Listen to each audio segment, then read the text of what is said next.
Moikka! Mä ajattelin tehdä tämmöisen videon siitä, kuinka mä käytän vettä ja Himalajan suolaa. Elikkä mähän on ollut aina semmonen nuorempana tai ihan aikuisikään saakka pitkälle, että mulla ei niin kuin vesi mennyt alas millään. Mua ei janottanut ja sit jos mä join vettä vähänkään enemmän, niin se alkoi närästää. Ja siitä tuli tosi huono olo. No sit mä joskus tosi kauan sitten löysin tämmöisen magneettitikun. Tämmöisen. Ja mä rupesin magnetisoimaan tätä vettä. Eli tälleen näin vaan vesikannuun tai vesilasiin tää magneettitikku. Ja annetaan olla siellä jonkun aikaa. Ja tää auttoi siihen, että mua ei niinku vesi enää närästänyt. Ja mä sain ruvettua juomaan sitä. Ei mua edelleenkään janottanut, mutta mä opettelin vaan juomaan sitä vettä sitten kuitenkin. Ja tää magneettitikkuhan on semmonen, että se muuttaa tätä veden rakennetta takaisin semmoiseen lähdevesimäiseen muotoon. Eli kun se vesi tulee tuolta putkistoa pitkin, vaikka siinä ei olisi mitään käsittelyaineita täällä, niin kuin meillä maalla ei ole, niin se hakkaantuu tuo vesiputkissa ja menettää sen rakenteensa. Eli sellaisen rakenteen, kun näette joskus, kun luonnossa tulee talvia, lumikiteitä on, niin niissä on semmoinen säännöllinen hieno muoto. Niin semmoinen on myös tää vedessä, mutta kun se tulee putkistoa pitkin, niin se hajoaa. Ja tää magneettitikku palauttaa sitä rakennetta. Eli tälleen mä näin useasti teen ja annan sen olla siellä jonkun aikaa. Joskus tälleen vaikka vaan ihan minuutin pari, mutta sitten joskus se saattaa ihan unohtua sinne vaikka koko päiväksi. Sitten mä lisäksi yleensä haluan laittaa Himalajan suolaa sinne, koska ainakin mun elimistö tarvii suolaa ja mä uskon, että monen muunkin ja melkein kaikkien. Meillä saa ihan lähikaupastakin tätä tämmöistä hienoa Himalajan suolaa. Tätä hienoa suolaa meillä käytetään kaikessa leivonnassa ja ruoanlaitossa. Se on ollut mulla jo varmaan 15-20 vuotta. 15 vuotta nyt ainakin käytössä. Ja sitten on tällaista karkeata suolaa, mitä mä laitan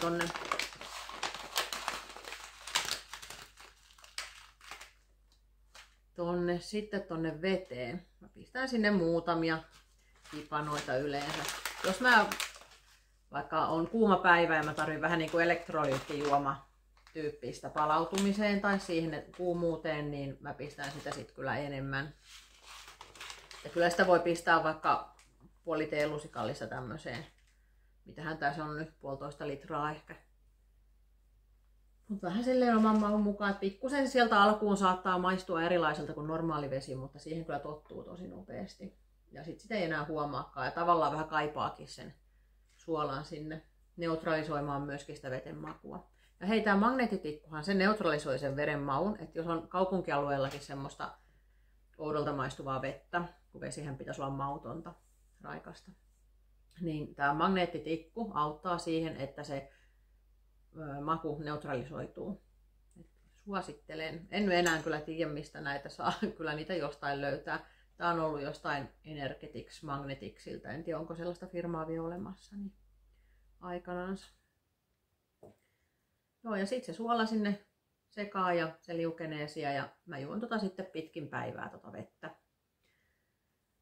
Ja tämähän on siitä hyvää tää Himalajan suola, että tässä on yli 80 alkuainetta ja mineraalia ihan luonnostaan. Mikä sitten taas on poistettu siitä normaalivalkoisesta suolasta, että kaikki käsitelty suola, niin siinähän on sitten enää vaan ne haitalliset suolan aineet.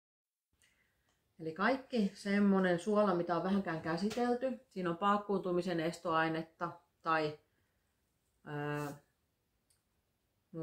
muuten niin siitä on silloin poistettu yleensä noin hivenaineet ja mineraalit. Mutta sitten me löydettiin tämmöistä kaupasta, tai vähän hämästä, oli hieno Himalajan suola. Ostettiin ja sitten mä olenkin kotona lukeen, että tässä on paakkuuntumisen estoaine lisätty.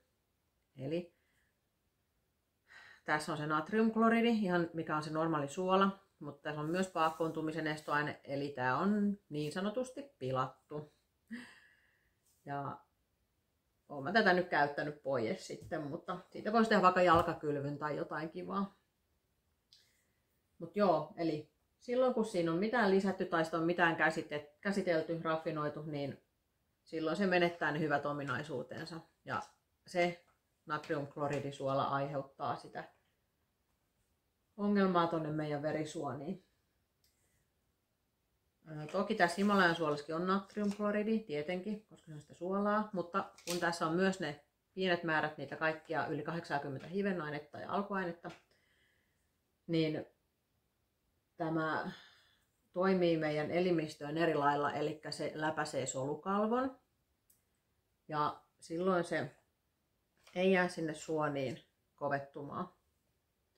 Ja sitten on semmoinen vielä yksi hyvä, jos on mahavaivoja, närästystä, suoneenveto varsinkin. Itselleni otin joskus aikanaan käyttöön suoneenvetoon tämmöisen.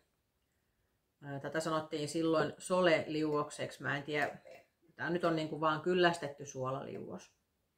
Ja siihen käytetään tämmöisiä isompia palasia. Sen voi tehdä kyllä ihan tuosta karkeastakin suolasta, Himalajan suolasta tai sitten tuosta hienostakin. Mutta mitä vähemmän näitä on jauhettu, niin sitä parempi on myös se. Eli mä oon laittanut tämmöiseen, no mulla on tää ihan vanha sillipurkki, pesty tietysti, niin tänne puolilleen vettä. Sitten mä laitan tänne sopivan kokoisen palasen. Tai sitten jos joka käyttöön jotain hienoa suolaa tai karkeata, niin laittaa sitä sitten vastaavan määrän. Mä laitan sinne nyt tämmöisen, no mä laitan tämän kokoisen palasen. Sitten mä katon huomiseen, että onko se sulanut. Jos se on sulanut ihan kokonaan, niin sitten sinne lisätään uusi pala tätä suolaa, eli lisää suolaa. Koska sinne pitää jäädä pohjalle sulamatonta suolaa. Ja silloin kun siellä on sitä sulamatonta suolaa, niin tämä vesi on kyllästetty suolaliuos. Ja sitten kun se on täällä purkissa, niin laitetaan vaan kansi päälle, ettei sinne mene pölyä ja likaa. Ja se säilyy ihan pöydällä, koska suola on antiseptistä. Se säilyy ihan niin kauan kuin tämä kestää tämä liuos teillä. Niin tätä voi ottaa aamusi, tätä suolaliuosta täältä 1 teelusikallisen vesilasilliseen vettä. Ja tyhjään mahaan, mieluiten puolta tuntia ennen aamiaista tai sitten, no kunhan nyt ottaa sen sinne tyhjään mahaan, varttikin riittää. Ja joka aamu, ja jos teillä on suoneenvetoja, niin auttaa. Mulla oli ihan älyttömät suoneenvedot nuorempana jaloissa. Ja ne tuli iltaisin useasti. Ja sitten kun mä aloin käyttää tätä, niin parin viikon jälkeen ne häipy. Eikä niitä ole, siis mä käytin tätä 2 vuotta sitten yhtä mittaa siitä eteenpäin. Ja sitten vasta pirin taukoa. Mutta ihan tosiaan 2 viikossa ne häipy ne suoneenvedot. Eikä niitä sitten enää tullut. Eikä senkään jälkeen, kun mä lakkasin tätä käyttämästä, koska mä käytin sitten myös sen jälkeen ruuassa ja leivonnassa tätä samaa suolaa. Niin siitä on ollut iso apu siihen. Ja toki jolla on sitä mahavaivaa tai närästystä, niin siihenkin saattaa löytyä apuja siitä ja moneen muuhun. Ja tosiaan se, että kun täällä pääsee solukalvon, niin on tutkittu, että tässä olisi samoja aineita kuin esimerkiksi sikiöveressä. Joten ei tämä kovin vaarallista tämä suola ole. Toki aina suolan käytös on se, että ei sitä nyt ihan ylenmäärin tarvitse käyttää, mutta itse on kyllä tosi kova suolan käyttäjä. Ja tykkään, että se maistuu myös ruuassa. Ja jos en mä saa sitä, niin kyllä niitä suoneenvetoja helposti tulee ja keho on vähän tulee semmoinen vetelä olo. Että toi suola kyllä hyvin auttaa myös siihenkin. Ja sitten on vielä tämmönen, meillä on tämmönen karkea merisuola käytös. Querande merisuola. Ja tää on kas millään lailla tätä ei ole käsitelty ja käsittelemätöntä. Ja tätä me sitten käytetään vaikka kalaan tai lihaan. Tää on tämmöstä vähän harmaata. Mä paan sitä tohon nyt, noin jos näkyy sinne. Harmaata, koska sitä ei ole valkastu eikä millään käsitelty. Ja tässä on myös näin alkuaineet ja mineraalit jäljellä. Ja tämmöisiä vinkkejä, että jos joku haluaa kokeilla, ottaa käyttöön tai jos jollain on jo käytössä, niin tosi hyvä juttu. Et suolaa ei kannata pelätä, vaikka siitä hirveästi varoitellaan. Me tarvitaan sitä, mutta sitten katsoo vaan, että se on oikeaa, hyvänlaatuista suolaa. Semmonen pläjäys tällä kertaa. No niin, moikka!